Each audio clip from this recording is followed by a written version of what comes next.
this. Now, there's been a lot of optimists in the economic analysis space. And in the last century, particularly since the late 1920s, we've had a lot of economists being very, very optimistic. John Maynard Keynes did his analysis in 1928, looking forward for a whole century, looking at past productivity growth and then linking that to per capita income growth, obviously projecting from past, extrapolating from past trends, and he expected that we'd do really, really well. We'd have per capita income going up in the range of between 4 to 8 times. And as a result, when he did his calculations, he concluded we'll all be doing so well, and this would be 100 years later, so, 2028, so very soon, that none of us will have to work anymore. And the funny thing about this is that his calculations were remarkably accurate. And actually, we have achieved this productivity growth and the per capita income growth in the industrialized countries that he was focusing on at the upper end of his range, close to 8 times. So almost, it's the most optimistic scenario he was forecasting. However, most people still have to work. So something's slightly gone wrong there. So what did he get wrong?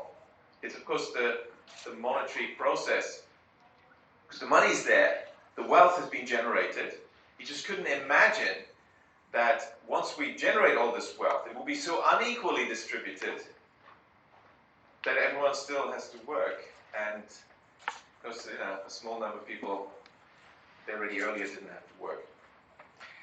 Okay, but apart from that setback, optimism prevailed among economists. So the post-war era, the Second World War, of course, a bit of a setback, but then in the 50s and 60s, there was high growth, a lot of optimism again. Also, economics made some progress. And so people were saying, sorry, this is the wrong direction. Now it's stuck.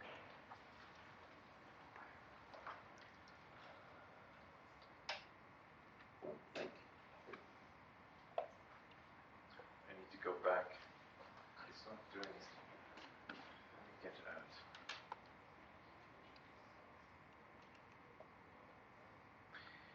So after the optimistic years of the 50s and 60s, there was another setback. And that's, of course, very relevant for us now. People have already mentioned inflation. What happened in the 70s? Because people thought, okay, now we're really becoming very, very prosperous. In the 60s, everyone was doing so well. But then the 70s happened. First of all, was it perhaps just wrong to be so optimistic? I would argue no, the optimism was actually quite accurate in general, because these were achievable goals. We just need to understand the problems. We can solve them. No problem of human destiny is beyond human beings. I would agree with JFK on this one. So what happened in the 70s? Of course, we had inflation. The figures, actually perhaps not quite as shocking, with the experience of 2022, looking back. Oh, that was it. That was the peak inflation, was in 1980, the end of the 70s, in the US, consumer price inflation, 13.5%. That was considered very bad. Look at some of the other countries. Germany did quite well, but the UK had 24%, peaking in 75. Japan, 23%, peaking in 1974. The US we already mentioned. Sweden, some other European countries similar to the US. Germany, for some reason, managed to have only 7% inflation, which was a lot for Germans at the time, because there was still, I guess, the older generation was there with memories of the Weimar hyperinflation. Of course, this was a setback because we had not only inflation but also economic stagnation, stagflation. And the important question is why? Now, the story you've been sold is, it's external events. A war in the Middle East. I'm glad you're laughing. A war in the Middle East, yes, there was one, resulting in sanctions, oil sanctions being actually imposed on the US. So the US and other European countries were sanctioned by the OPEC oil producers because of that war, resulting in an energy supply shock. And that was said to be the mechanism and the cause and the reason. And sure enough, the oil price did jump from $3 per barrel to $12 in January 1974. So that means in September 73, we were still at normal levels. Nothing had happened in the oil price. That's of course where this story starts to crumble. You've looked at the inflation figures and when the peaks were. Well, the argument is this, this war and these sanctions and all that is the cause. In any case, ECB telling us, don't worry, such things can't happen again. It's ECB in 2000. The euro area is clearly in a better position today to withstand an oil price shock and to avoid a recurrence of the consequences of previous oil price shocks. Now that's wrong in several respects, including, of course, in the emphasis on what central planners want to talk about. This is all, it's a shock, it's an oil price shock, it's an energy shock. That's why we had this inflation. Is this really true? So we are told that these high expectations for good economic performance, they faltered, they could not be realized because of this adverse oil price shock. But was this inflation and the economic stagnation, which were really happening, were they really due to an external energy shock caused by war and sanctions? Is this really true? Let's do a bit of economic analysis. Actually, to do that, a very, very quick crash course. I think a lot of people will know this, so it'll be very brief. But just to, we need to understand how does the economy work. Then we can answer questions like, why do we have this inflation? And we have a problem here because there's misinformation in economics. If you ask the question, what matters most in the economy, most ordinary people will have enough common sense to say, money, banks. It's the experts who will say, no, money, that's not really important. Banks, no, they're not really relevant. The key variable is rate of interest and, other things. So we have that problem that there's a lot of misinformation, and of course when you look at the monetary system, that becomes very clear. The banking system, for over a century, that the experts told us that there's 3 different theories of banking, and we don't know which one is correct, and various experts switch from one theory to another. The most dominant one, even still today, is the financial intermediation theory of banking. Banks are just financial intermediaries. It's an older theory, the fractional reserve theory, and there's an even older one called the credit creation theory. They differ in the question of where the money comes from when the bank gives a loan. That's where the 3 theories are different. The financial intermediation theory says, of course, the banks are just intermediaries, gather the savings here, and then do their analysis and lend out the money. Fractional reserve theory has this additional mechanism that there's some reserve, say 1% of funds given to the central bank, but each bank is also a financial intermediary. And of course, the economics textbooks all tell us what are banks? The deposit-taking institutions that lend money. Is this really true? Are these, particularly these presently dominant theories, really true? This picture already starts to crumble when you take a legal perspective. Because in society, where we don't have laws of nature that economists like to refer to, like in physics, but it's not like physics. Our laws are, well, the laws. What does the law say? The law says banks don't take deposits and banks don't lend money. The reason is that at law there is no such thing as a bank deposit. At law it's a loan you've given to the bank, and that's it. So depositors lend their money to the bank and become general creditors. But don't banks lend money? No, they don't. They're in the business of purchasing securities, such as a loan contract, which is a promissory note. And then how do you get the money when you borrow money? Well, then the bank owes you. But remember, when the bank owes you, that's what we call a bank deposit. And that's the trick, right? Because bank deposits are simply records of the money the bank owes us, which can therefore be generated easily when the bank purchases a loan contract. And that's how our money comes about. So these three theories, they have different implications. The regulation connected to them is also different. So the present one, financial intermediation theory, is connected to the Basel capital adequacy regime as a form of regulating banks and allegedly preventing, therefore, the cycle of banking crises. And of course we know it's failed. That's why we've got Basel 1 and 2 and 3 and soon Basel 4, and we'll still have these banking crises. The fractional reserve theory focused on the reserve requirements, but there's an older theory, the credit creation theory, which focused on direct central bank checking on bank credit. Now, which theory is correct?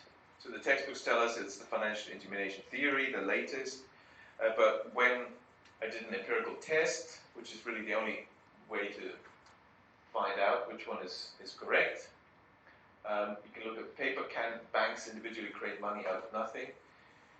Financial intermediation theory is of course rejected, so is the fractional reserve theory. It's also not empirically correct, and the only one consistent with the facts is the credit creation theory.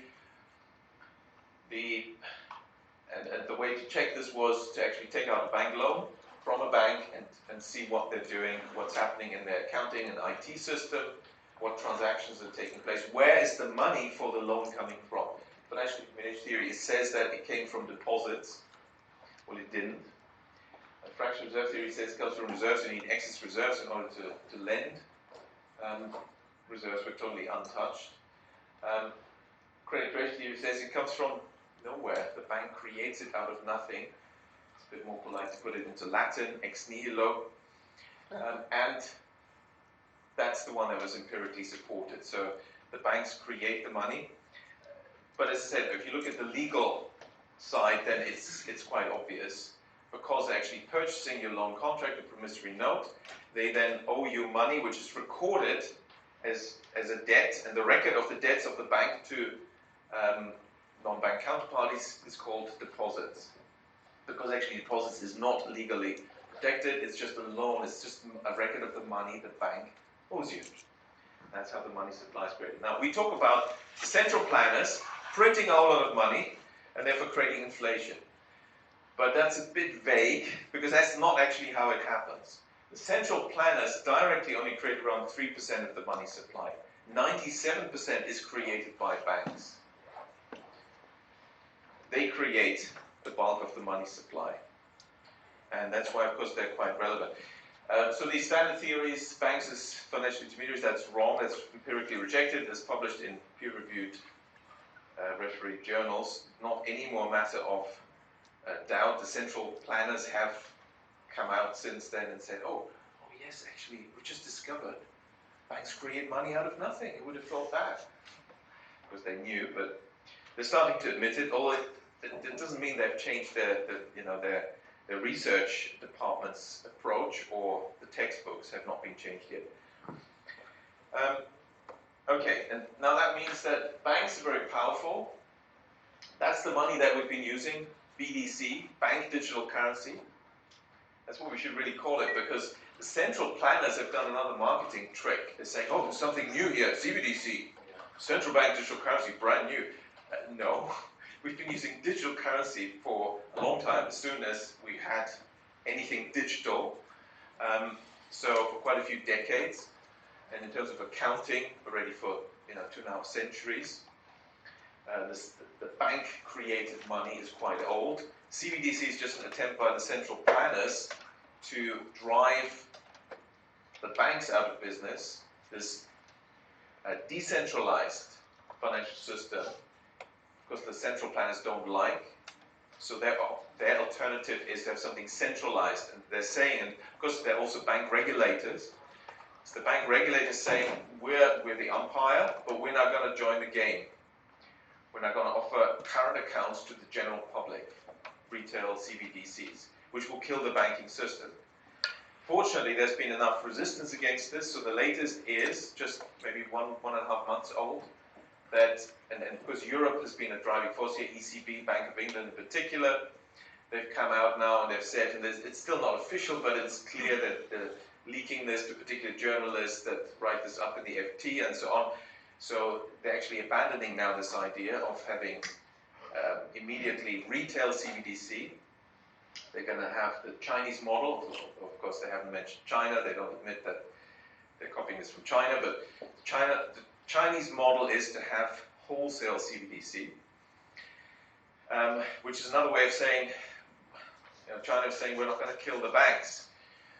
China had the Soviet model until Deng Xiaoping came to power in 1978. That means Gosbank, one central bank. That's the Soviet model, very centralized. Central planners love it, but it didn't work, didn't perform. And Deng Xiaoping was a very pragmatic guy, and he decided, well, we need to deliver. Japan was doing very well. He traveled over to Japan. He drank enough motai and sake with the Japanese to find out, because that's how you get the truth very quickly in Japan. What was happening, the secret of this high growth, double-digit economic growth for several decades is the banking system consisting of hundreds and hundreds and hundreds of small local banks creating a lot of money.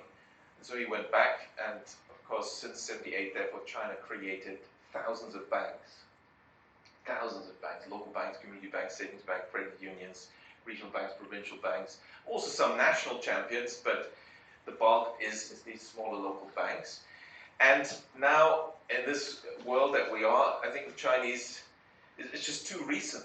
That's how they became successful. Should they really now abolish their banks by having retail CBDC, which will kill the banking system?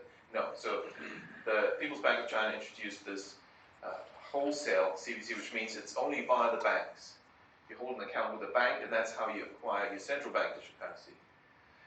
And therefore, because that limits the negative impact of this and limits the centralization, but it is, and I guess that's what I've decided in Europe, it's a way, if you get a foot in the door, because of course you can then step up your centralization as a next step if you want to, which is what we have to be very, very of. All right, so banks are special. They create the money supply. That's credit creation. They decide who gets newly created money for what purpose. That can be and often is directly influenced by the central banks through credit guidance.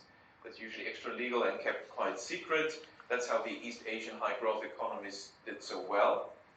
But once you understand this, because you can also make sure that we have fairly high growth without boom-bust cycles and without banking crises, all you need to do is make sure that bank credit creation is mainly used for productive purposes, productive business investment. For example, SME lending, which is hard work for the bankers, not so glamorous. You can't earn the high bonuses, so obviously the bankers are trying to do the opposite, which is lend big money for big projects, which means mainly, once you've got 2,000 billion pounds balance sheet like the UK banks, it's mainly cutting 50 checks a year to hedge funds and private equity funds at £1 billion each, and you're done. So that's money creation for asset purchases, which of course drives these boom-bust asset cycles, asset inflation, and therefore banking crises.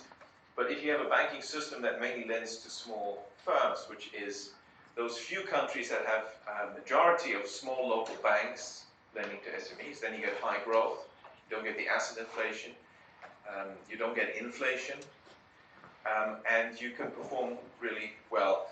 So these are the key aspects of the mechanism. I outlined this in my general quantity theory, a quantity theory of credit or disaggregated credit. So credit for the real economy. If credit is used for non-GDP transactions, asset transactions, that gives us the asset inflation.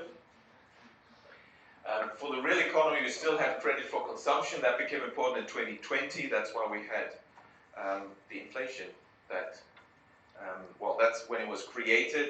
It was quite easy to forecast from March 2020 onwards that we'd have significant inflation 1.5 years later, which is what we now have, because it was bank credit creation. The central banks used the mechanism to force the banks to expand credit creation, and then together with the government policies, COVID policies, to make sure this was used for consumption unproductively. So that's why we had inflation. But if you have bank credit creation for business investment, you get only high growth and no inflation. That's really the optimal model. That's been in place in Germany for almost 200 years and has worked very well. Because it took the abolition of the Bundesbank and imposition of the ECB and its very centralized system to start to destroy that. It's unsustainable. These are the unsustainable forms of credit creation. That needs to be avoided, but it's possible to have a system where we have credit creation for productive purposes, and then money doesn't lose its value. So these are the asset bubbles. Japan, for example, massive bank credit creation in the 80s, way ahead of nominal GDP growth going to assets. It leads to banking crisis because here you've pushed up asset prices by 200–300%, and at the peak you just need, it's a Ponzi scheme. Asset prices go up because banks create more credit for asset purchases. Once that stops, the music stops, then you don't have the further increases in asset prices. And therefore, the late-coming investors that buy at the peak, they still need further capital gains. They're not happening. They start to go bust. You get non-performing loans. The banks then reduce lending. And then, of course, asset prices come down very quickly, and you get your bust banking system. And they only need to drop by 15% from the peak. If you push them up by 300%, but from the peak, they only need to drop by 15%, and the banking system is bust because they're collateral. The banks are exposed and mainly have lent for asset purchases and equity, bank equity. If you've got non-performing loans, it comes from equity, bank equity, 10% or less. It's quickly gone. That's why we have these recurring banking crises. But back now if we understand all and we all agree on the mechanism, we can go back to the 70s. So what happened there? Was that high inflation, which denied us that promised prosperity, really due to an external energy price shock? Well, let's look at bank credit creation. Let's start with the USA, the largest economy. And what we find is, oh, surprise, surprise, we had huge bouts of massive bank credit expansion, peaking here in March, 1st of March 1973, at 16.4%. There was a second peak then in 78. And these, of course, clearly precede the inflation that was measured. The oil price only started rising in October 73. The credit boom started in 71, 13.5%, and peaked by mid-73. So, surprise, surprise, it was the money creation that created inflation, not the war and the sanctions and the energy price shock. And that is a very important lesson, of course, for our present day. Look at Germany, highest bank credit growth in the post-war era. It was recorded suddenly in the early 70s. Credit boom started in 71, peaked in March 73 at 14.4%. The oil price shock only came in September, October 73. So it was the credit creation that caused the high inflation, not the war or the oil price shock. Japan, another example. So here actually peaked even earlier at 25% bank credit growth in December 72. And they're telling us, oh, it's the October 73 oil price shock that caused the inflation. You also notice how coordinated this is, how coordinated the central planners do their cycles and their money printing. So the 2020 events, what happened there, and what confused a lot of people is if you compare this to 2008, because of course the Federal Reserve was creating a lot of money in 2008 with the financial crisis. And some people were warning, oh, this is going to lead to inflation, but it didn't happen. And that's what caught out a lot of people in 2021, 22. But then it was clear in 2008 that we're not going to have inflation, as I told people at the time. Why? Remember, the big wheel is bank credit, and the Federal Reserve, the central bank, is only a small wheel. It has to turn faster, but it's a tiny cog. So the banks, the grey line here, they were reducing credit creation, was shrinking massively. 2009 throughout the year, 2008, 2009. So the bulk of the money creation had turned negative. And that's when the Federal Reserve stepped in, and yes, they created a lot of money, but, well, this is a great time we can talk about the details. Most of it didn't go into circulation, actually. It was used to bail out the banking system, which is an accounting booking exercise, and doesn't actually go into the economy, couldn't therefore possibly create inflation anyway, even if it had gone in there. But the main issue was that the banks were reducing the money, so total money supply therefore was not actually expanding. And that's very different from 2020 onwards, where bank credit creation was already growing at over 10%, 11%. And the Federal Reserve then stepped in and created a lot of money. So now the Federal Reserve has been reducing its credit creation for a while already, but bank credit creation remains very high at around 10%, which is among the highest growth rates. So that's why we have the inflation. Now, another lesson is that when you look back at the analysis concerning events like that, economics was really one of the first scientific or pseudo-scientific disciplines that was systematically controlled top-down to tell the official narrative, while the truth was covered up, was suppressed, dissidents were squeezed out. That's, of course, become the model increasingly for any discipline, whether it's to do with viruses or some injections with some, funny stuff, and so on. And in economics, I found that the simple rule is the truth is the opposite of what they tell you. That's a very nice shortcut. It almost always works. Now, so what happened in the monetary system is that with the Bretton Woods system, we had this link between the US dollar and gold, and all the currencies were linked to, or the major currencies were linked to the US dollar. But then, of course, the problem was, as always with the central planners, the Americans were creating too many dollars, and because France was not part of NATO, the US couldn't use its military power and military political power over France to force them to fall into line. So France said, okay, we've seen you create a lot of dollars, we want to see the gold. And they literally sent the French aircraft carriers to Manhattan. And the captain and his sailors were disembarking and walking up to the Federal Reserve Bank of New York to get the gold, which they did.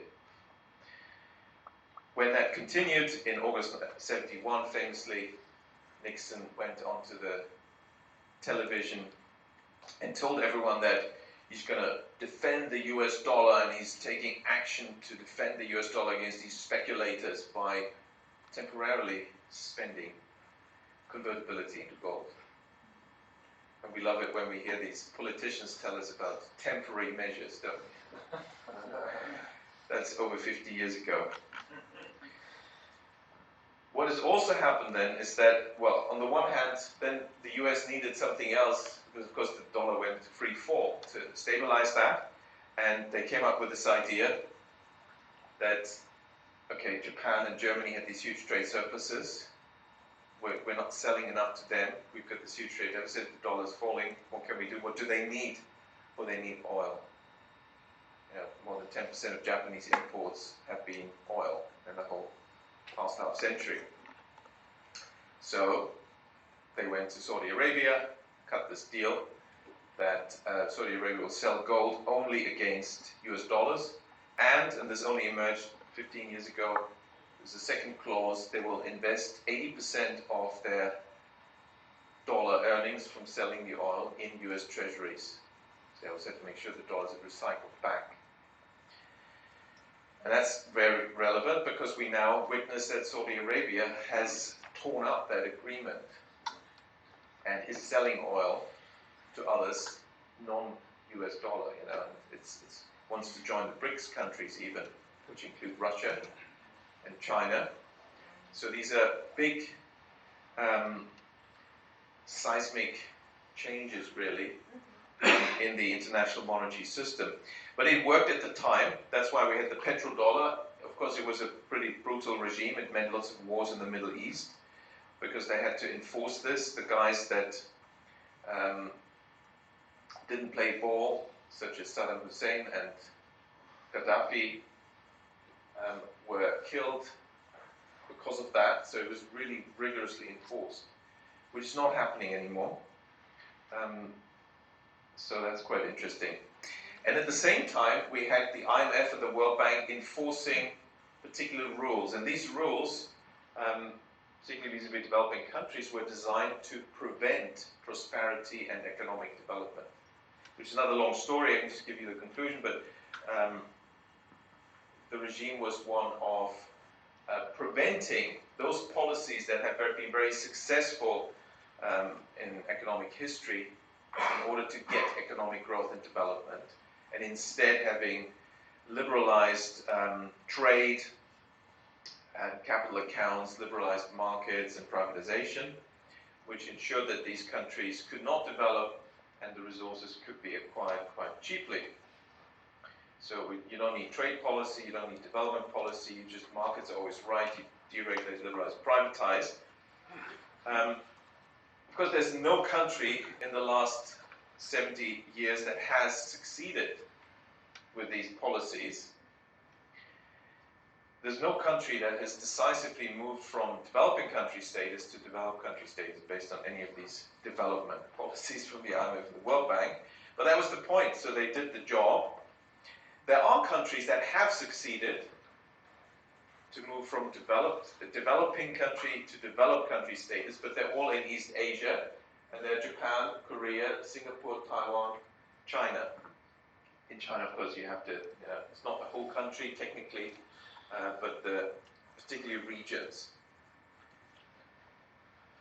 So we've had double-digit growth in Japan for 2.5 decades, in Korea for 3 decades, in China for 4 decades, and that was achieved, this East Asian high growth model, by taking policies that were contrary to the IMF World Bank policies. And when you have double-digit economic growth, you're doubling national income every 7 years. That's how a lot of wealth was created. The big break for China, as I mentioned, came when Deng Xiaoping decided, let's forget about ideology, because referring to communist ideology, let's forget about ideology. I want to find out the facts, what delivers. And he had this, phrase, seek truth from facts. And so he switched methodology to an empirical, evidence-based methodology and found out, okay, that's how the economy works, that's how we can have growth, adopted the policies he learned from Japan. That was, of course, was very revolutionary, but it's still radical, too radical for Western economics, because they still stick to the ideology. They have not made that step of abandoning ideology.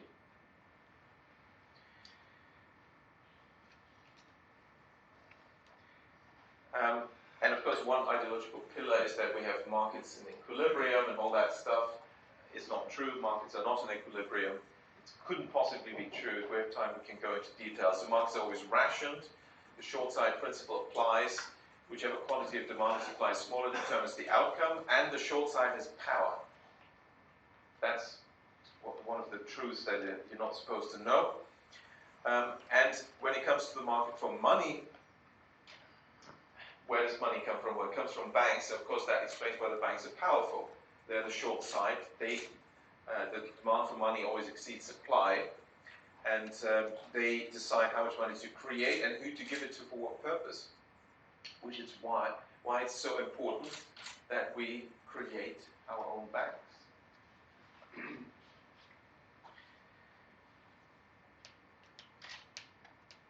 So what structure of the banking sector has achieved financial stability, high and non-inflationary and equitable growth? It's been a system, a financial system that's very decentralized, the most decentralized form of public money creation and allocation. And that's been in place when you had a large number of banks. And one reason is that when you have many banks, you also have small banks. They're really important because they lend to small firms.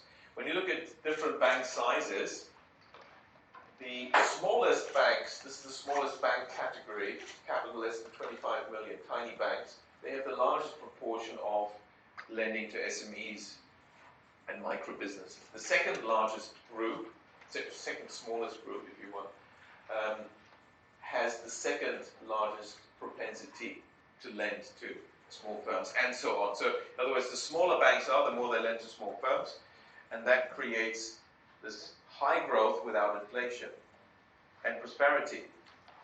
Large banks do large deals with large companies, which is mostly asset purchase lending that creates asset inflation and banking crises. It's the small firms that lend to stable, business investment. This is UK banks. This is a very extreme case. 56% is asset purchases in the property market, almost entirely existing properties. 30% is other financial firms, so bank lending to financial firms, non-banks, and only 14% is for non-asset purchases. Now, a very tough measure of success is exports, because if you're successful on the international market, you are competitive. It's a good indicator of high productivity. This is exports. This is old data until 2009. Which country was leading the world in absolute export numbers? It is not China. Germany was ahead until 2009. Now, how's that possible? The population of China, of course, is a multiple, almost 30 times larger. How did Germany manage to have more exports? And of course now, they're still it's number 2 behind China. Exports per capita, extraordinary. How is that possible? If you look at the concept of small firms that are global market leaders in exports, and they're highly competitive and productive, because they're small firms, we don't know their names, they're not brand names, they're hidden. And if you look at the ones that have number 1, 2, or 3 market share, global market share, they're champions. Gold, silver, bronze. So they're champions, but they're hidden champions. This is a concept you can use. You can look at every country. How many hidden champions does it have? How many hidden champions are there in each country? So small firms that are global market leaders. That's a very important indicator of economic success. And here's the comparison. The US is doing reasonably well, as you'd expect. They have a diverse banking system, the largest number of banks in the world, many small banks, and many small firms. But Germany is head and shoulders ahead of everyone else. How's that possible? It's because of the banking system. 80% of the banks in Germany are small local community banks. Germany, of course, has the largest absolute number of banks, and 80% are these community banks that lend only in their local geographical area to the firms there. That's how you get economic success and prosperity. 70% by bank deposits, 80% of total number, and of course over 90% of SME lending. And that's also why the East Asian countries did so well. Japan, Korea, Taiwan, and then China, creating thousands of banks when Deng Xiaoping came to power. So that is a tried and tested mechanism to generate prosperity. Now, Germany is also doing very well. I've said these things already. So, in another sense, did you realize that Germany is the country with the largest number of billionaires per capita? This is very little known. because these people keep a very low profile, like really low profile. They're the owners of these small firms, family-owned businesses that have been around for several generations, and by now they've become, they're the global leaders. They're billionaires. So the decentralized banking system is literally minting billionaires. That's something we should do and repeat, learn from, and also learn the best aspects from and implement. And that's what we're doing at the Valhalla Network. And we do this in 2 steps. It's a hub and spoke model. So the Valhalla Network is a decentralized autonomous organization. There's a token, and there is backing, if you want, of the token in the form of returns from the community banks that are being established. And the hub and spoke model takes the form of one for-profit bank, which is like the central bank of these community banks, and then many community banks. And this is across jurisdictions in many countries.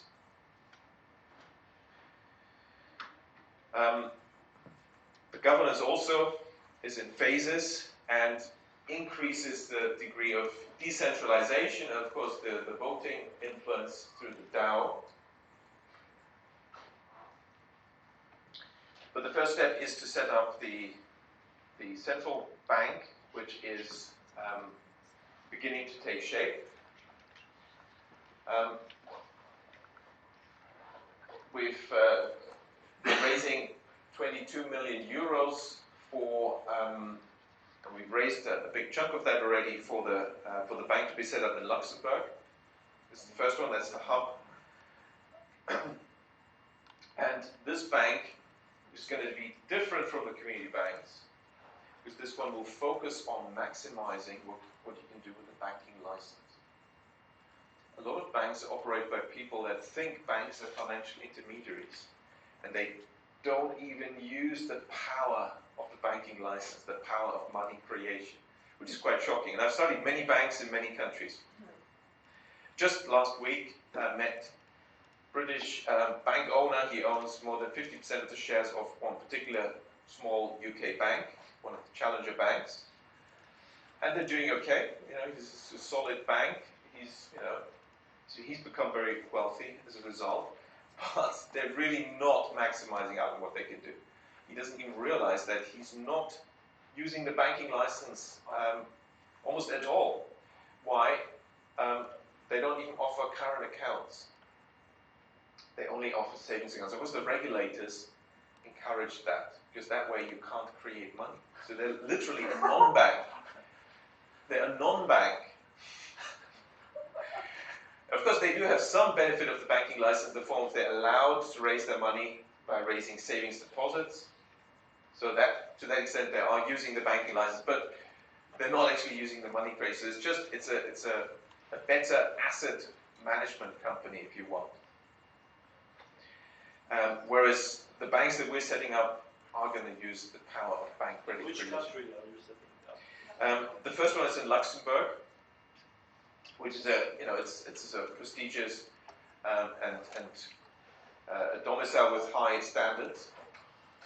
We're also working on another bank in Liechtenstein. These are the hub banks. And then the community banks will be everywhere. I mean, we've got some who joined the project and some investors in the US. There's likely to be a US one. There's likely to be quite a few in Europe. Also some developing countries, actually. That's the idea. There's more information here. My colleague Ollie is involved in the Valhalla network as such. I'm more involved in the banking creation and setting up the banks and this part of the process. We always have a structure where, there's usually a holding company, and then there is a combination of direct shareholders and the collective expression of influence and ideas. In this case, the Valhalla network is a majority ownership. If you're interested in this, get in touch. we've managed to raise quite a lot of money. This is just the correlation between the hidden champions and banks, number of banks. I'm working, data is much harder to get, but I'm working on that correlation with number of banks and number of billionaires per capita or per million inhabitants, which is also likely a similar positive trajectory. All right, that's the end of my presentation. I think it ran slightly over time. Apologies. Thank you very much. Yes, thank you very much. I think we still have some time for some questions, so anybody has a question? Don't be so shy, guys. Okay. Thank you for your insights. I did a quick background check on you, and I found two interesting things that I want to ask about this. The first thing is, what is the ECB Shadow Council? Okay. I thought you were going to ask me, World Economic Forum, what were you doing there? That's the second question. Yeah. ECB Shadow Council is more, that's an easier one to explain. It's essentially a bunch of critics of the ECB that are watching the ECB, and they have they have quarterly meetings. Initially it was monthly, but then quarterly. I was there on that ECB Shadow Council for 10 years. It's run by one of the major German financial newspapers, Handelsblatt. They were the organizers. They would always report each time we had a meeting about what people were saying and how we're different from what the ECB is doing. But of course, as you can imagine, the majority of people on the board were essentially the chief economists of the big financial firms. They're all there. So a lot of mainstream views were being expressed. I always had quite a different view. But yeah, that's what it is. So if you look up, if you also mentioned Handelsblatt, then you should get some of these articles. Well, it was published mostly, it was covered mostly in the German language. But yeah. That's fine, I can read German, so fine. Yeah, the second question, the interesting one. So 2003, you were elected as a top new leader, something like this. GLT. Okay, so what, by the World Economic Forum, by Klaus Schwab himself. Okay, so they have this infamous program. Actually, there's two names. One is Global Leader for Tomorrow, GLT, and that's when I was invited in 2003. That's what it was called, the Global Leaders for Tomorrow. The idea was these are, sort of people that they could groom for then, have their influence later when they're in positions of power. And once you're invited, and I was there in a cohort of maybe 30, 35 every year. So I was 2003, and with some it was quite obvious that it really means either billionaire family, offspring, or quite obvious CIA guy from Latin America, for example. It's just, if these people were talking about what they were doing, it became quite clear. But there were, in my year, quite a few critics as well. There's some Americans and myself also who were quite, sort of dissenting voices, because we're then in all the meetings they had. And on the one hand, it's quite exciting, all these VIP people. At the time, President Clinton, you meet him, you shake his hand, and you can, have discussions with him, and all the other global leaders are there. But I don't want to waste my time, so I want to talk about real issues, and that soon started to grate with them. So there's a bit of a recording, actually, if you go to the YouTube documentary Princes of the Yen, there's one example where I'm asking in Davos, Trichet, who at the time was the head of the ECB, and he was saying that, for example, there should be structural reform in Germany, and this and that should be done in Germany, says ECB head. So I just asked him, where this comes from, this idea that the central bank has a mandate to, to put forward these policy recommendations. And then he had to really backtrack. He didn't expect that. And actually, no, we don't have such a mandate. I'm just saying my opinion to the general people who should listen to what I'm saying. It's a bit embarrassing because he realized that he didn't really have an argument. But other instances, I was sitting next to Larry Summers, who was the Treasury Secretary at the time in the US, and he was talking total nonsense, but these people are not used to being challenged. So then, the second year I was invited, they started to not let me speak anymore. It's like you raise your hand, and already everyone knew about me, and so, and then what they then did after the end, which is always end of January. So in February or March 2004, we then because we're supposed to be invited for 5 years. That was the deal when you're selected. But then they told us all, oh, sorry, we've abolished the GLT program. And so sorry, no, nobody is invited again. But then they immediately the same year had a new program called Young Global Leaders, YGL. And then all the ones they liked were suddenly invited to that one. So yeah, this is what happened with Downs. So that's really interesting. So do you think past 20 years, like the World Economic Forum had a different agenda, and right now they have completely changed and go towards this 2030 agenda, or was it also the 2030 agenda was also a topic in this year's? It was always the same agenda. There's been no change. They've always essentially been for centralization and all these plans and yeah. I mean, I remember another panel was where you had Monsanto and Nestle and all these guys up there, and they're talking about the advantages of, genetically modified crops and all that. And it is a selected audience, so they were essentially, I was the only critic, the only one to say, well, hang on, what about, why is the yield in the second year so low? It's almost dead. Oh no, this is not true, that's conspiracy theory and so on. That's of course the trick, isn't it? It's all about, making the farmers dependent on what they're doing in these countries, in India and so on. It's quite shocking. But so it's always the same agenda. It's been the same agenda. Yeah, thank you very much for your honesty. That's much appreciated. He was next. Maybe you were first. Yeah. So after the years of inflation... One moment. Thanks. After the years of inflation in the 70s, I think the gold price peaked around 1980 at something like $1,000, which triplicated more or less. So how does history repeat or rhyme in your eyes today or in the next years? Well, it's of course one of the reasons why I like gold, but I'm also aware that gold is totally controlled and suppressed, and they're using many mechanisms, one of which is even Bitcoin. That's why Bitcoin is liked, I think, by a lot of these central planners. And they've done a lot to, in the early stages, actually encourage Bitcoin. Financial Times having huge reporting on it very early on, and then, Bloomberg and so on having the quotes up there. And, these are clear signs that they are encouraging it. Gold should be at least 10 times, I think, the current price. But will it be? I don't know. It is being suppressed. So that's, as we said earlier, I think a diversified portfolio is probably good, and it would include some gold, I suppose. Yeah.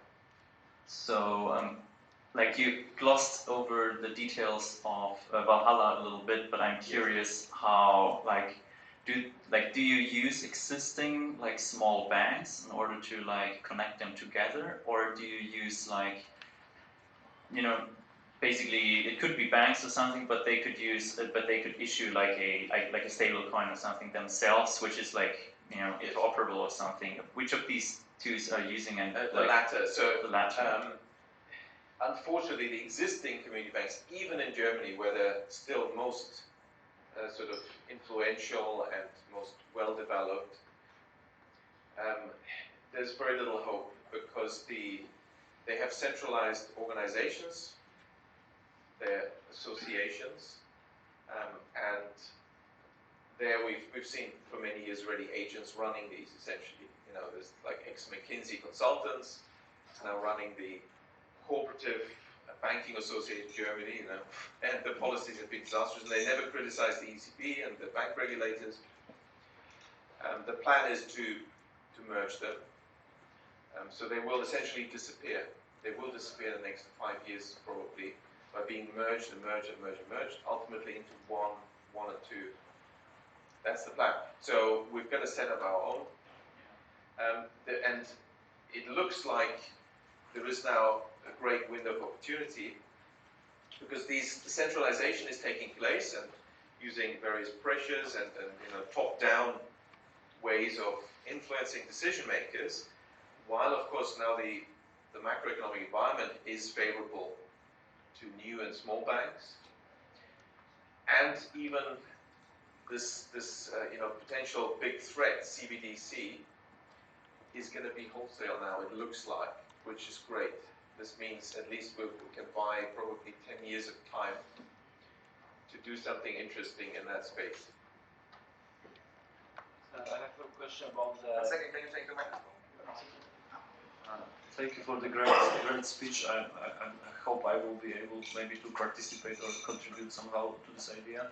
Great. And my question is a little bit about the timing. When do you want to raise the funds? And Now, a little bit. now. Yeah, We've started to raise the funds. We've raised something like, I don't know, 7 million. The idea is to get just beyond 20 million to set up the first bank, the Luxembourg bank, and that will generate. This bank will be profitable within a year because we're adopting a particular business model that maxes out on what you can do with a banking license. Obviously, you have to follow all the rules, Basel III, but there is a loophole in the essentially using the capital adequacy risk weight rules in a way to very quickly expand the balance sheet. And the good news is for investors, by doing the safest thing that you can do as a bank.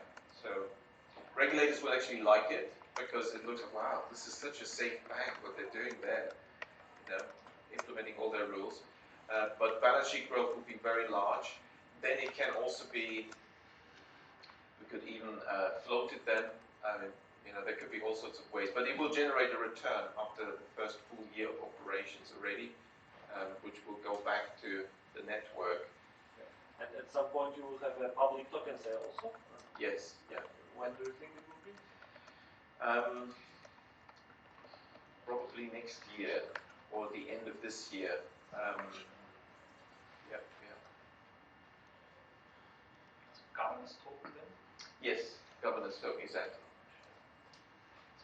And what is the minimum of funds you need to start the operations?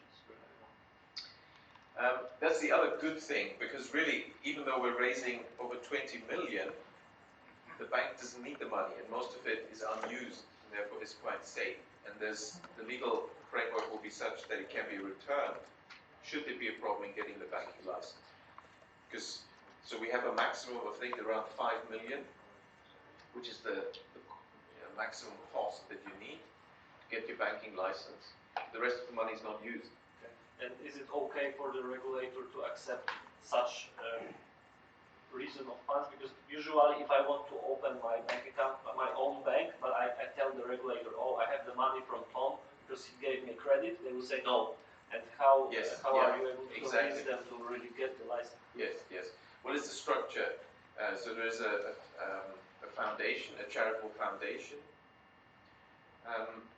And so it's not directly, like token holders are not directly shareholders. Through the foundation? It's through the foundation. Yeah. But if the regulator... Which is in Switzerland. But the regulator will start asking questions? Yes, they will. So okay, will be disclosed using the standard rules, which is anyone that, if you see through any structure, has more than 9% ownership has to be disclosed, but it should be probably diversified enough so there won't be many that will meet that requirement. So eventually the Swiss foundation will own a bank in Luxembourg? Yes, yeah, exactly. And who will be the CEO of the bank? We've got, I've been working on setting up banks for almost a decade now. There's a pool of very good people. There's a lot of good German bankers because of what I just said. And lots of, they're merging. They will be on the market. And they're on the market, and they're very experienced and very cheap. I mean, it's nothing compared to the UK where they're quite overpriced. You know, so it's a good opportunity. Exciting idea. So they will It be is. happy to And then once we have the first big hub bank, then of course setting up these community banks that's really when we get the broad impact then on the economy and everything. It's probably a rhetorical question, but like, are you interested in also like people that already have banks in Germany? Yes, we're absolutely interested in that too. Yeah. Yes, we are. And in fact, I have been looking at some opportunities of banks that could be for sale and so on. So yes. Okay. So either a corporation or even takeover or all sorts of possibilities is all on the table. We're very open, interested. If you have any particular ideas, let me know. Okay. I think we have one more last question from Michael. So, can you please define the central planners? Well, when I say central planners, I'm talking about the central bankers. But I don't want to give them this nice word banker. So that's why I'm saying central planners, because that's really what they are. And it was a revelation when we were in a I think it was in Switzerland, a big discussion, podium discussion. There was Martin Wolf, FT, and he was favoring the idea of abolishing banks. And therefore, because the key question I didn't ask, so who's going to create all that money? Oh, it will be all the central bank. So it's the Soviet Union system with one bank. That's what Martin Wolf was favoring. And he was shocked. He hadn't thought about that. Like, wow, what he's saying is favoring the Soviet system. So that's why, since then, I've been talking about central planners. That's really what they're favoring. That's what they want. They love the Soviet Union. That's also a good shortcut for when you're thinking, wow, what's this latest thing they're saying, what they're doing here, or say with this the climate policies and all that. Just always think of the Soviet Union. That seems to be the goal. Literally, they want to introduce Soviet policies, rationing, centralization, control of movement of people, license for this and that, restricting freedoms. In the Soviet Union, they had cars. Well, but you had to be Politburo member or, cadre, Communist Party cadre, and you were driving the cars. The rest was using public transport. We're all switching now to electric cars, and we all know there's not enough electricity for everyone to do that. So what's going to happen? The Soviet system. Some people will be having cars. So, and one more. I think we don't have time anymore. I think the next talk will be from Pavol. I mean, we can have talked to Richard, probably ask him the question, but okay, thank you very much. Okay, big applause for Richard. Thank you very much for the talk. And now, Pavol, it's going to be your turn.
Good afternoon, ladies and gentlemen. I'm really happy that you were able to stay until the last presentation. So I think I will be really fast, and I really appreciate any discussion after this presentation. So maybe some really short background. Originally, I'm like a computer scientist.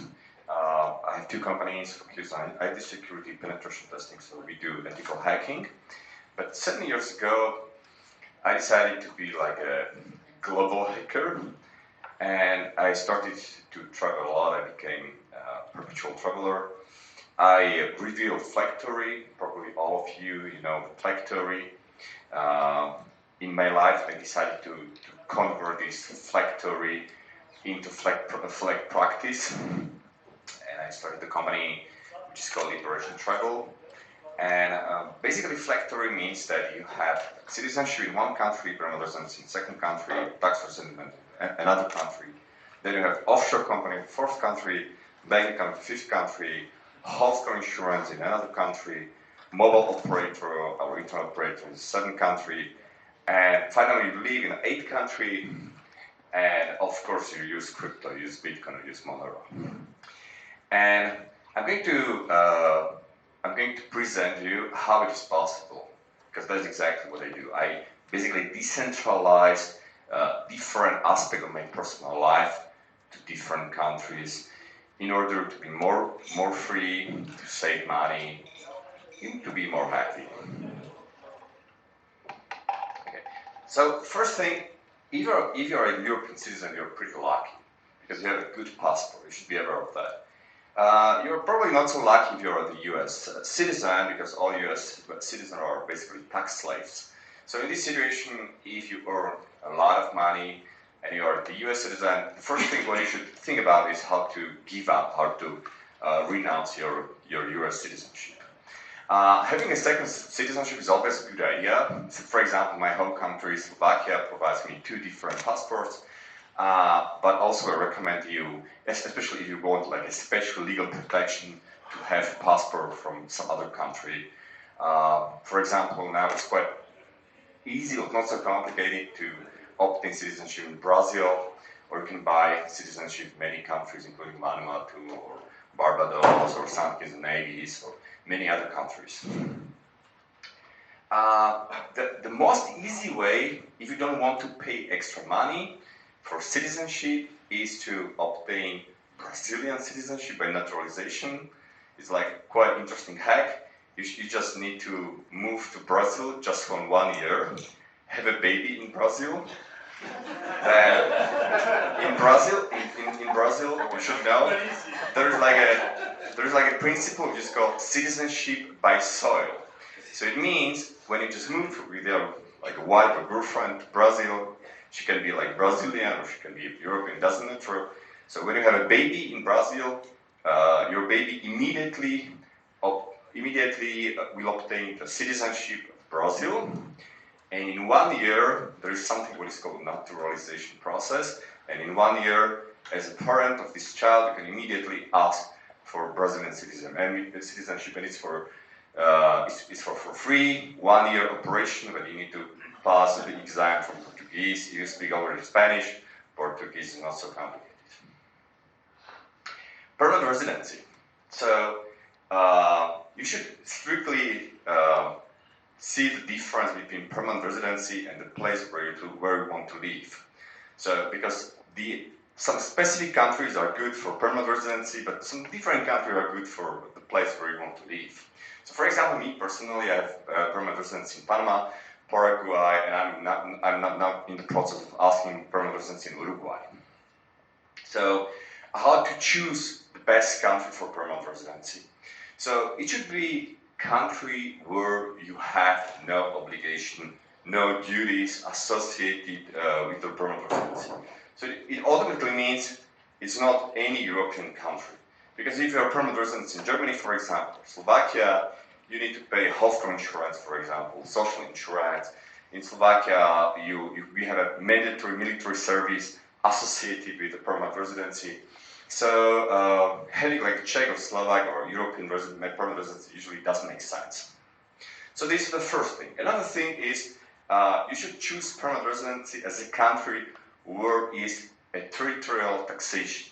What does it mean, territorial taxation? It means that if you have tax residency in this country, you have no obligation to pay taxes from foreign income. So you have only obligation to pay taxes from local income. So so basically, when you're choosing permanent residency, you are choosing potential country for a tax residency, the place where you want to have something what is called like a center of interest, and where you want to pay or not pay taxes. And there are a lot of countries with a territorial taxation in the world. For example, most countries of Central America have territorial taxation, but to obtain residency in this country is quite difficult or quite expensive. So for example, in Panama now you have to buy property for at least $200,000. In Costa Rica it's very similar, or you have to invest to deforestation project to the government. It's quite pricey. So on this image, you can see like many different countries. So the country with the pink color are countries whose citizens are basically tax slaves, like Americans, for example. Then you have like a dark blue countries, and dark blue countries are countries where you pay taxes on your worldwide income. So if you're like a tax resident of any European country, for example, and you have income from, I don't know, from Malaysia or any other country, you have to pay taxes in your home country for your global income. And then you have light blue countries with a territorial taxation. So when you are choosing for the best permanent residency country, you should choose the country like these blue light countries. Okay, so for example, Paraguay or Central American countries, as you can see. Okay, so now I'm going to explain why I primarily decided for Paraguay as the country for the permanent residency. As I told you, I'm also a resident of Panama, and I'm also a resident of, or I'm becoming resident of Uruguay. But in case of Paraguay, it's very easy to obtain this residency. You immediately get this residency or obtain this residency for 10 years. For example, in Panama or Uruguay, firstly you have to ask for temporary residency for 2 years. Then you have to prove to the immigration office that you live in that country for at least 6 months each year. And then you can ask, after 2 years, you can ask for the permanent residency. In Paraguay, you can immediately ask for permanent residency for 10 years, and you just need to visit Paraguay once every 3 years for 1 day. This is super cool, and you can immediately register yourself to the Paraguayan tax office. So from this point of view, Paraguay is probably the only territorial taxation country in the world where it's really super easy to obtain the permanent residency immediately for 10 years. There are some countries like Uruguay, for example, they explicitly see the difference between permanent residency, which is also quite easy to obtain, and the tax or fiscal residency. So tax residency means that if you want to have tax residency in Uruguay, you have to live there at least 6 months every year, or you have to buy the property for at least $380,000, or have a Uruguayan company with 15 employees, or make an investment of $1.5 million. It's quite complicated. Then tax residency. Okay. So you should be aware that it doesn't matter if you're like where you physically where you have permanent residency or citizenship. Tax residency is always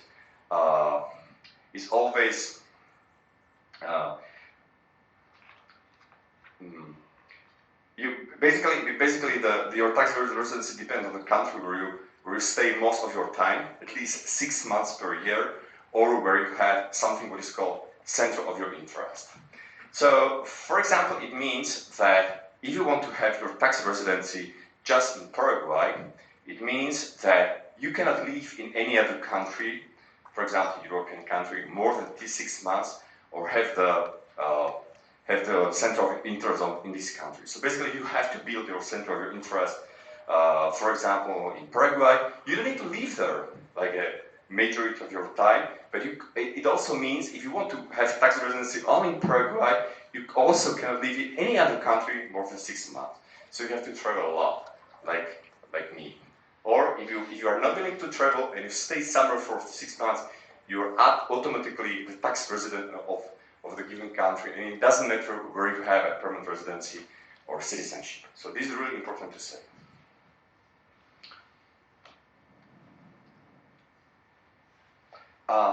Many people think that if they don't live in any country and they're traveling all the time, they are tax resident of no country.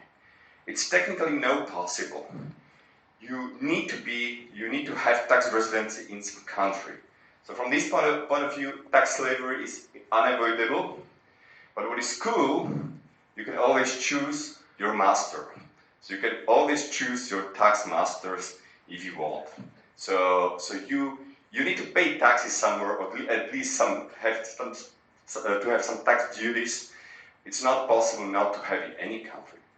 Unfortunately, you have to. So for example, if you don't live in any country more than 6 months, and also you don't have center of interest in any country, for example, except for Paraguay, then your tax residency is Paraguay. If you don't have permanent residency in Paraguay, if you don't have tax residency in Paraguay, then usually your tax residency is the place where you have citizenship. So for example, if you're a German citizen and you travel all the time, you don't stay anywhere more than 1 week, you don't have center of interest anywhere, then you are automatically tax resident of Germany just because you're a German citizen. Not if you leave the country and you announce that you are traveling, then you lose, like this was my case, like you're not taxed, and you don't have to pay taxes if you're. But you have to say, like, it's like literally like you go to this office and like where you have your residency, and you claim that you don't want to have your residency in Germany anymore. And then you also like. Okay. Not sure about Germany, but for example, Czech Republic or Slovakia. Also healthcare issues. Yeah. For example, in Czech Republic or Slovakia, if you just give up your residency there and you don't want to, you just leave the country, and you are not able to prove, and for example, there is some tax event, and you are not able to prove that you have tax residency in some other countries, Czech tax office or Slovak tax office, probably also German tax office, can just say, hey, if you don't pay taxes anywhere else, you will be our tax slave. You will pay taxes to us. So this is explicitly mentioned in Czech and Slovak tax law. So basically, in the worst situation, when you are able to prove that you have like a tax master somewhere else, according to the local laws, you have tax residency in the place where you are a citizen. So it's extremely difficult. Okay, of course they have to prove your income. If you have full crypto, almost nobody can prove your income. But if you have bank accounts, it's quite easy to prove you that you have some income. And the question is, where do you pay? Where you pay taxes from this income? I can concur. Germany and Austria are still exceptions, so they still accept that you leave residency for world traveling. So you say that you be traveling the world and you don't have a residency. Sometimes the authorities make a problem, but legally you are allowed to leave without having. Okay, but if you travel all the time as a German citizen and you have really big income, then what? To the German bank account. Well, if you have a big income, of course, there's a high interest in figuring out, and usually they go for the cent of interest. Yeah, of course. If you just travel, you don't have income. Nobody cares. I'm just talking about the situation that you travel all the time.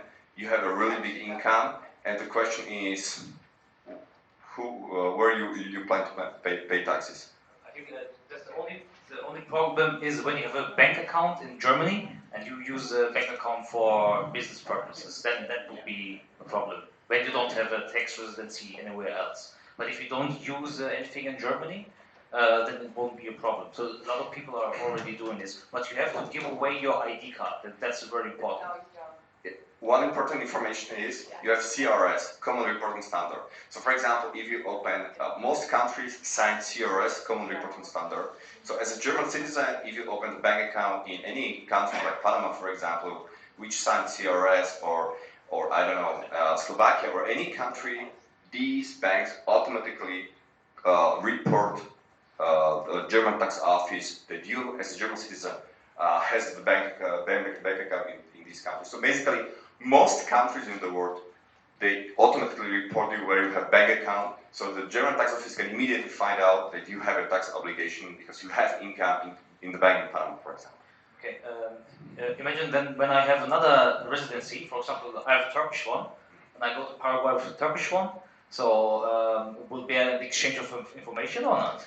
Yeah, very good question. Paraguay is a lucky country because Paraguay did not sign CRS, and also they don't want to sign CRS. So specifically Paraguay doesn't report information about your bank accounts. For example, and there are only few countries. Paraguay is one. Another one is, for example, Georgia. So I recommend you to open the bank account in Georgia. And then only some very poor African countries in Central Africa. But most developed countries, all of them, they send CRS. So basically, they automatically exchange tax information about their citizens. You should be aware of that. So if you have income, you basically have to prove, okay, this is probably not a big problem if you have a big income as a German citizen, for example, in Panamanian bank account.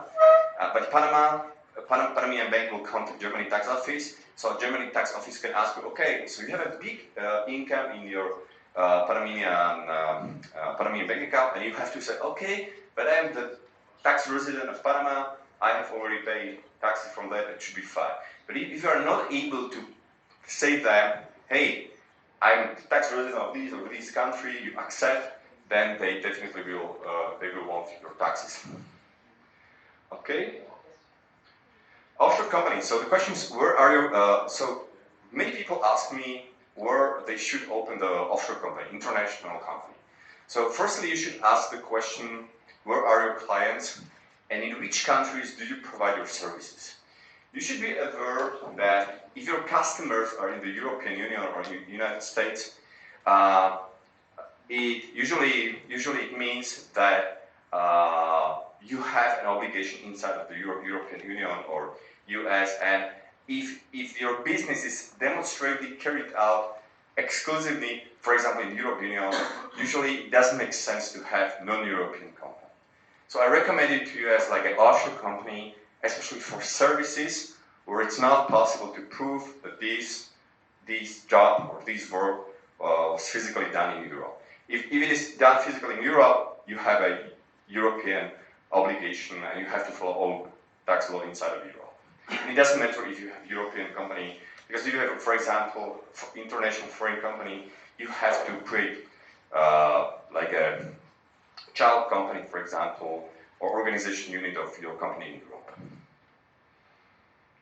Okay. So now let's talk about the situation that you have customer in the European Union and also subject of your businesses inside of the European Union. So in this situation, as I told you, the best thing is to have European company, but fortunately also inside of the European Union, you can choose the best country for doing this business.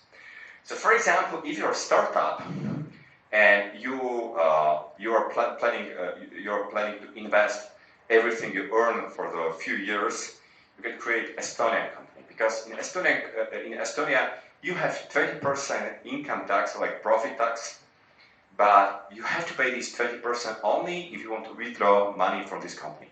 So if you have Estonian company and you don't want to pick up your money from Estonian company, you don't need to pay any taxes. This is also called Estonian tax model. Also, you should know that there's a country, European country, which is called Cyprus. In Cyprus, you have 12.5% income tax. Why Cyprus is so interesting for doing business in Europe? You know? Why just Cyprus or Malta? Non-dom. You have the non-dom status. Yeah, also, but the reason is because Cyprus and Malta are only two countries in Europe which sign double tax treaty agreement with the Seychelles. So basically, when you create like a Seychelles company and you issue the invoice from Seychelles company to German company or Slovak company, of course, it's a big alert. You cannot do that because you have to pay like a 35% withdrawal tax. Nobody can do that this way. But if you have the Seychelles company and you issue the invoice to your Cyprus company or your Malta company, the Cyprus company can use it as an expense because they sign double tax treaty agreements. So from this kind of point of view, the Seychelles and Cyprus is a very popular combo of tax optimization for European entrepreneurs, for European companies. But also Cyprus can be, for German tax office, also can be like a red alert. We should be aware of that. Also in Bulgaria, we're 10% income tax. Maybe I should mention Czech Republic, because in Czech Republic there is something like a fixed tax.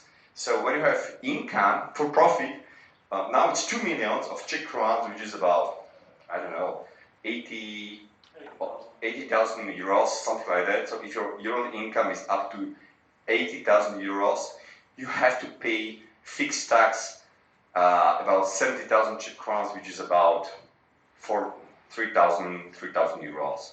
So you basically pay per year to 3,000 euros, and you don't pay any other taxes. And it's really nice.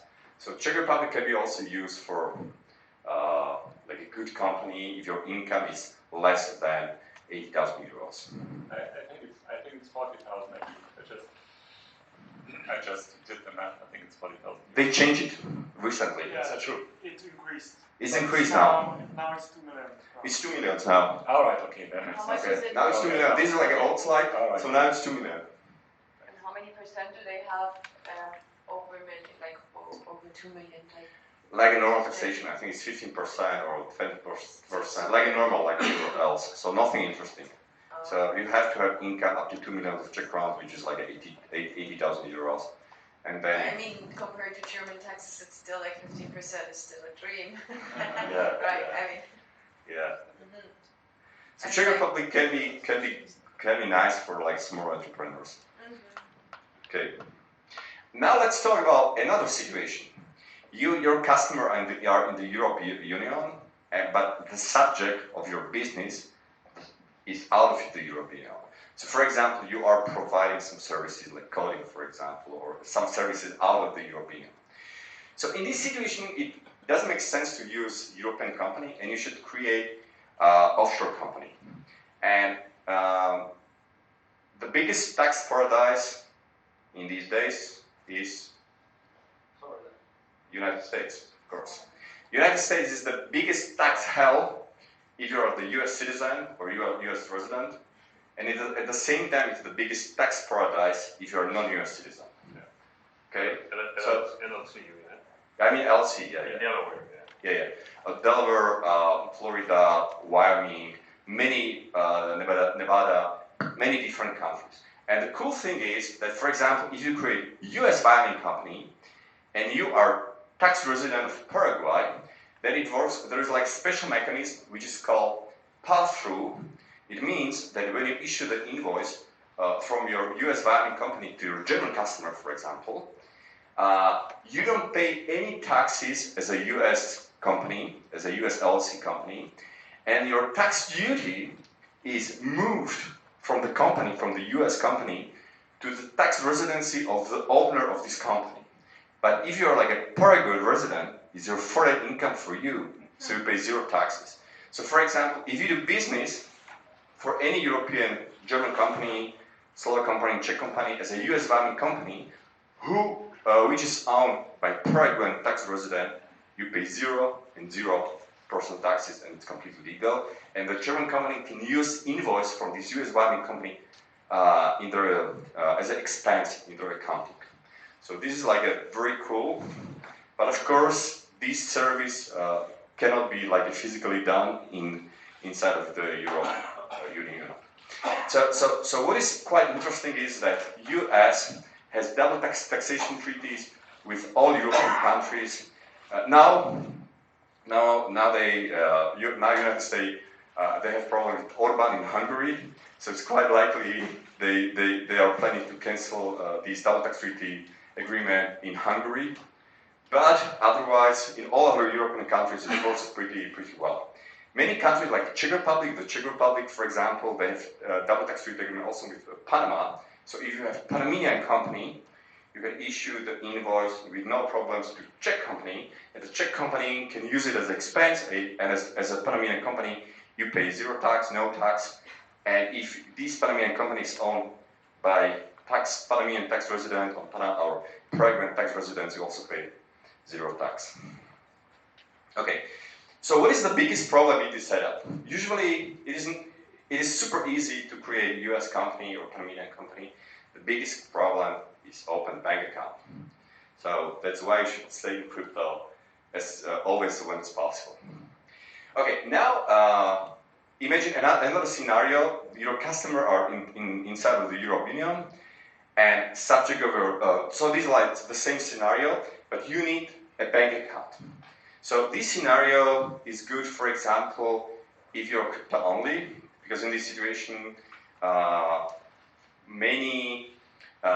usually if you have like a US buying company or US company, it is really difficult, almost impossible to open the bank account, for example, in Europe, because of FATCA. FATCA is international agreement. The United States forced all countries to sign FATCA, so they report all information about US companies and US residents and citizens. So another interesting country can be Georgia. In Georgia, you can pay, if you have Georgian company, you can pay when you under certain circumstances, you can pay between 1 up to 5% tax on profits. And what is cool about Georgia, it's the country where it's super easy to open the bank account, like a bank account for the physical person, just using a European passport or a US passport. And also, it's super easy to open the bank account for a Georgian company. But you need to be a resident of Georgia to open then the company bank account. No, you don't need to be a resident at all. Yes, but they are depending on the. For example, I have 2 bank accounts in Georgia as the European citizen and Paraguayan resident. When did you open it? I opened it last year, and 2 weeks ago we opened another bank account. So definitely works. It's good to know. So I think they're looking at the substance of your business, because I also know people who wanted to make a business in Georgia, and they didn't get a bank account because it was a little bit too risky. Of course, it depends on your business, because it's very individual. Like a Georgian banks can analyze your kind of business and just tell you if they open a bank account or not. Okay, so you should definitely ask, do you really need a bank account, or you can stay crypto only?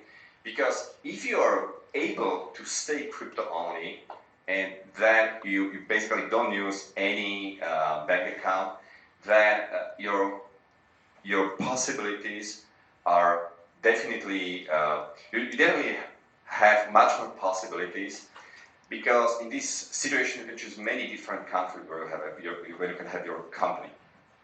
So I strongly recommend you not to have the bank account. But if you need to, for example, there are many services, maybe you know SimpleCoin, for example, .eu. If you have SimpleCoin EU, is basically crypto SEPA gateway. So it works in such a way that if you don't have a bank account as an offshore company, you just register yourself at SimpleCoin.eu, and you send crypto, and they generate like a SEPA payment. So basically, you are able to pay all your invoices, all your SEPA invoices inside of the European Union, despite the fact that you don't have bank account as the company. So I recommend you SimpleCoin. And there are also many ways how you can pay your employee salaries, for example, using Bitcoin Lightning. So this presentation is public. I will send you the link so you can click to all these references. So if you can afford to operate without bank account, the number of countries you can do business from increases significantly. Okay, so when you stay crypto only, I recommend you to create, for example, US valuing company. You don't need a bank account, so you don't need to care about that. You can become the tax resident of Paraguay or Panama, and it is a combination of zero taxes, and it's completely legal. So you can enjoy the benefits of territorial taxation for the company, and also territorial taxation of physical person like you as a tax resident of Paraguay. Very important to say, when you want to use this setup, you cannot have US customers or US companies or US residents. So you cannot do business with anything US related. That's important to say. Okay, so bank account. The best country to open a bank account. Now let's talk about the situation as a physical person, not a company. So if you're like a Paraguayan resident, You can open the bank account in Paraguay. I have 2 Paraguayan bank accounts. You can open the bank account if you're a Panamanian resident in Panama. Usually because Paraguay did not sign CRS, Paraguay does not report information about bank accounts of their residents out of Paraguay, which is really a nice feature. Also, if you need like higher limits, because one of the problems with Paraguayan bank is that you have pretty low limits, you know, that up to $1,000 per month, which is enough for like a comfortable life in Paraguay, but probably you need more money. In this situation, I can recommend you to open the bank account in Georgia. In Georgia, they plan to sign CRS not in September 2023, this is like old information, but in the beginning of 2024. So you have at least 2 years with no reporting if you want to open or if you decide to open the bank account in Georgia. I recommend you 2 banks, TBC Bank or Bank of Georgia, because these 2 banks are crypto friendly. There is the biggest Georgian Bitcoin exchange, which is called Crypto.com, and is one of the best way how you can change your money, your Bitcoins, to fiat, send to your fiat account without reporting, because most crypto exchanges, centralized exchanges will report to you. Also, most banks will report to you, not in Georgia. So you can send your Bitcoin to Crypto.com, exchanges to fiat, and then send immediately to your Georgian banks and use your credit card or debit card just to pick up the money or make any payments. Another interesting thing is that CRS, Common Reporting Standard, was not signed by United States. So despite the fact that the United States forced all countries to sign CRS, US didn't sign CRS. So it looked like pretty strange, but if you're a European citizen, it means that you can also open the bank account in the US and you can benefit with you can have privacy benefits in the US with the US bank account, for example, in Puerto Rico. So this is also quite interesting. So as I mentioned before, United States is the biggest tax hell for US citizens and residents and biggest tax paradise for non-US citizens. International healthcare insurance. So if you give up your residence in Europe, you don't need to be insured in your a mandatory healthcare insurance company, but you can choose your healthcare insurance from the global market, which is really practical. So for example, I use William Russell, like a global international healthcare company, and basically you should be aware that now if you're a European resident, you don't pay like a healthcare insurance, you pay healthcare taxes because it depends on your salary. It's not healthcare insurance anymore, it's like a healthcare tax because it depends on your salary. In this situation, it's real healthcare insurance because it depends on your age. So for example, older you are, more you pay in this global healthcare insurance. So for example, when I had 40 years, I just received an email, we double your insurance because you are just too old and you're just more risky and you will pay more, but I'm completely fine with that because I'm just more risky for that. When you have international healthcare insurance, you basically can choose between payments. It's called like a inpatient or outpatient payments. Inpatient basically means that these are all expensive you have during your hospital stay. So for example, I pay only for inpatient, and I don't pay for like a random one-day visits in the hospital, which is called outpatient. Why I don't pay for this outpatient? Because I should pay, for example, 100 euros more per month, and instead of that, I just fly to Bangkok or Kuala Lumpur to make my full body check, medical check, and it's cheaper for me just visit like Bangkok or Kuala Lumpur than just pay this outpatient insurance once per year or once per 2 years. So the thing is, if you're flexible, you can really benefit from something what is called medical tourism. So in this situation, you can pay just quite cheap insurance, and then you can use benefits of health tourism or medical tourism in Kuala Lumpur, Bangkok, in these cheap countries. Mobile operator. So what mobile operator I use now? I used many years Google Fi because it was the best, but because I don't stay most of my time in the US, Google canceled my subscription. So now I use, because I'm a private resident, I use Paraguay Claro. So I have 50 gigabytes for 22 euros, almost globally, including Spain, almost all European countries, including Spain, Germany, Czech Republic, Turkey, Greece. So now I pay 2 or 3 times less for 1 gigabyte when I order than from the local European operators, for example. And then, because I travel a lot, also out of Europe Union or out of Latin America, I use a Hong Kong provider which is called PocketFi. Definitely check this project PocketFi. Just for $3 per 1 gigabyte, you basically have global internet coverage, which is really nice. If you're paranoid, you can also buy like an anonymous eSIM with Bitcoin or Lightning, which is called SilentLink. You probably know this project. You can pay with Bitcoin Lightning or with Monero.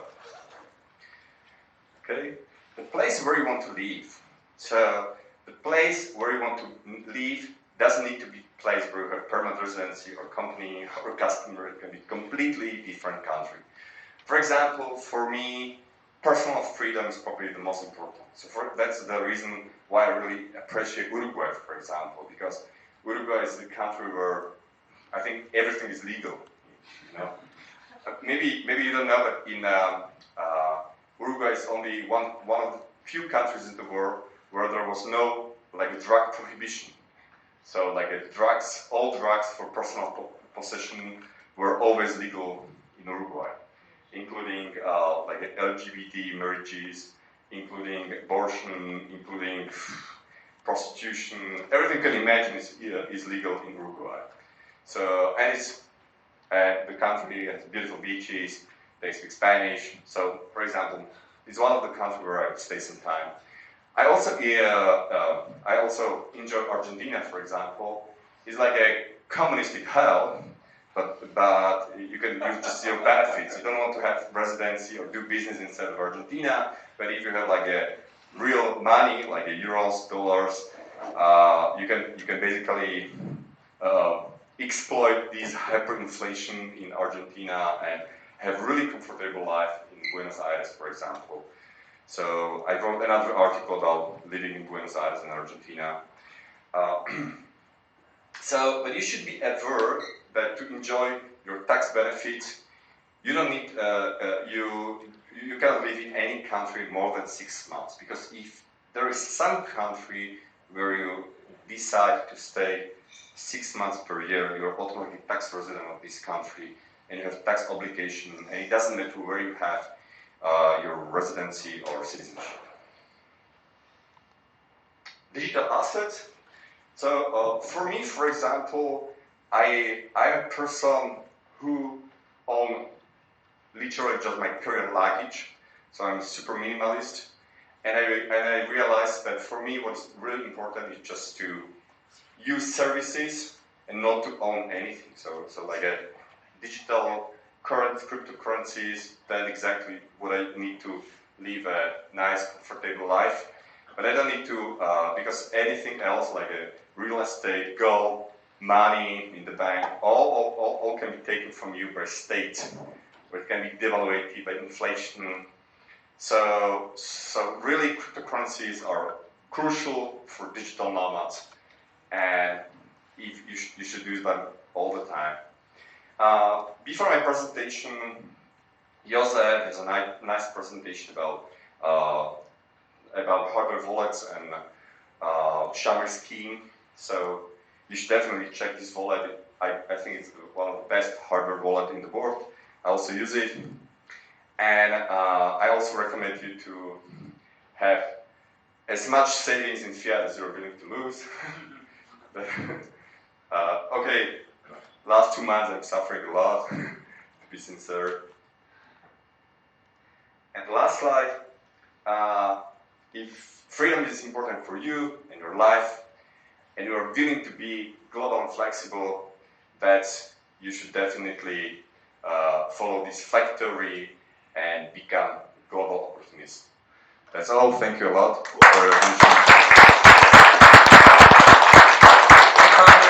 I think we have time for one or two questions. If anybody has a question, you again. Just a quick one.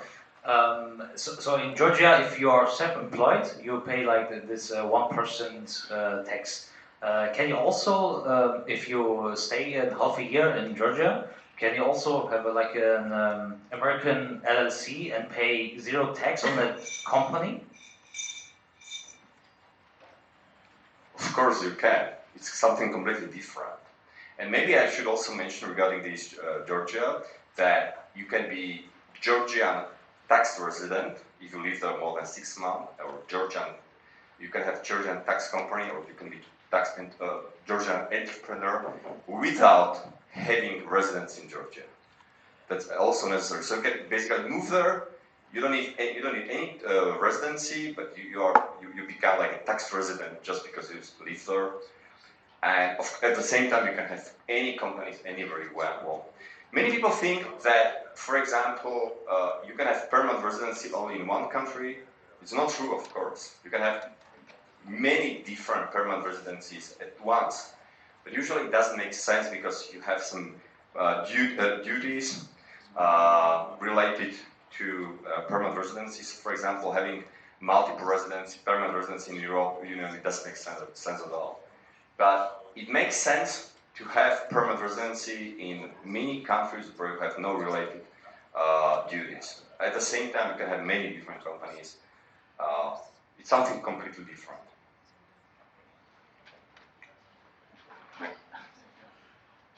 So what would your recommendations be if you want, like, if you're the kind of person who just wants to stay at one location and not like move around like a nomad?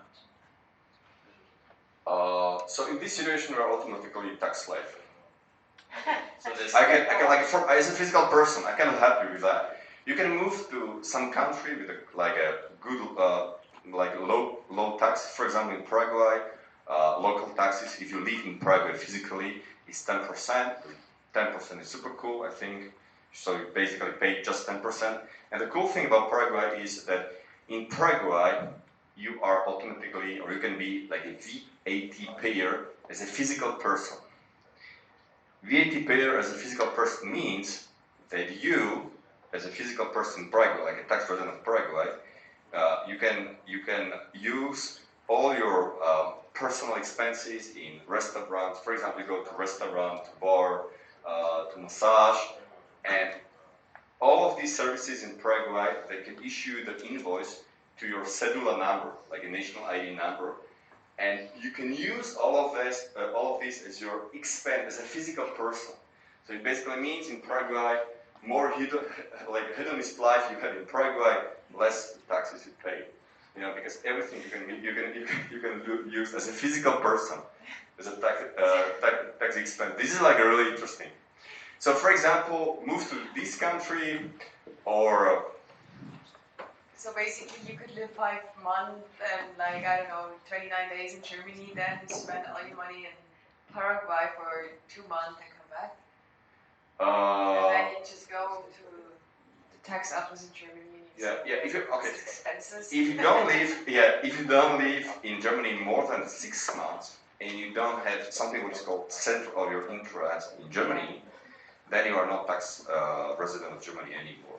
And my question is how about if you own real estate in Germany, for example, or in the country you're a citizen of? Bad luck. Yeah, depends. Real estate. Okay, so my recommendation is never ever buy real estate and any property to you as a physical person.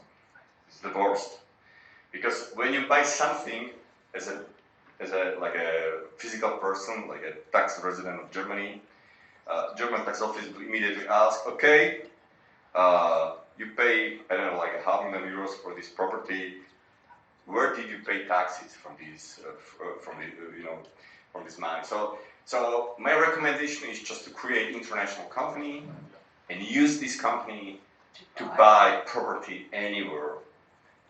So that's my personal So recommendation. like a Wyoming company could buy a German property, whatever. Yeah. Usually it can be done. What I can recommend you if you want to buy something in Germany, this is like my advice. Okay, so you can create like a US Wyoming company.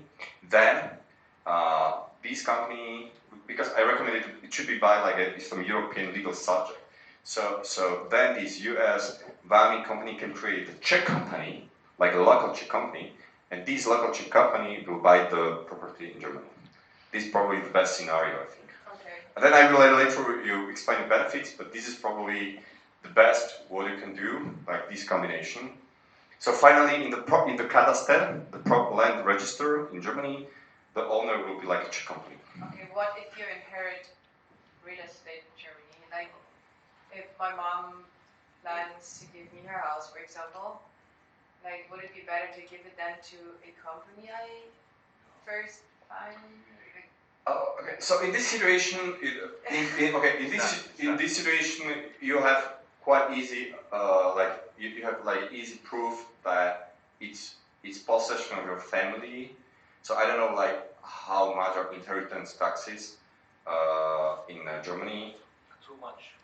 Too much. Okay. And also like what they changed like just like a couple of weeks ago, which is quite concerning, and also like probably to add to the panel discussion before, is that in Germany it kind of changed that you now have to put everything that you own, like you have to report it, like including like literally anything.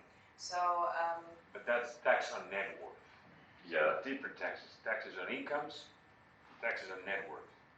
Yeah. These only you have But to pay still, like for my net worth. question is like if I'm not putting like a stone on my lap with like owning real estate in Germany, for example. But that's only on your net worth, not on your incomes anymore, or what you pay, because you didn't pay, it was inheritance. But for example, what you should know that Germany is the country which has exit tax. Exit tax means that if you're like a German citizen and you own a German company and you want to move to Switzerland, you have to pay just for escaping Germany. I know. So this is like really crazy that Germany has something like what is called like an exit tax. Pay out just But for because example, as a German, like it would be actually quite handy to just move to Czech Republic, for example, right? Yeah, it should be quite easy. You can move immediately, like inside of the European Union. Yeah. So, but I recommend you, for example, like me as a physical person, I don't own anything like physically. So I have like companies in many different countries, and this company owns something, but I'm like a homeless person. Are you happy? I'm super happy. I never feel like more free than now. You know? So interesting thing, because I don't have like permanent residence in Europe. You know, if I want to ask for like a government money because I don't have, I am like a homeless person. You know, like with no job, anything. I can go only to Asunción and to register to this, I don't know, the social program department and ask for the government money if I want. Because I do not exist now in Europe. I know that it's okay. So maybe it looks like quite complicated, but it's usually just one time setup. So when you make this configuration, that everything else is easy. So like the maintenance costs are really low or nothing. You know. So. Okay, thank you, Pavol. I think we have to stop you now. Because there's a few guys who still want to give a workshop. I don't know who still has the energy. Thanks a lot, Pavol. Okay, so the Black Tomato guys, they're offering a workshop now. Who has still some energy, join them please. And for all our speakers and the experienced ticket holders, dinner tonight will be at 8:30 on the rooftop again. Okay guys, relax.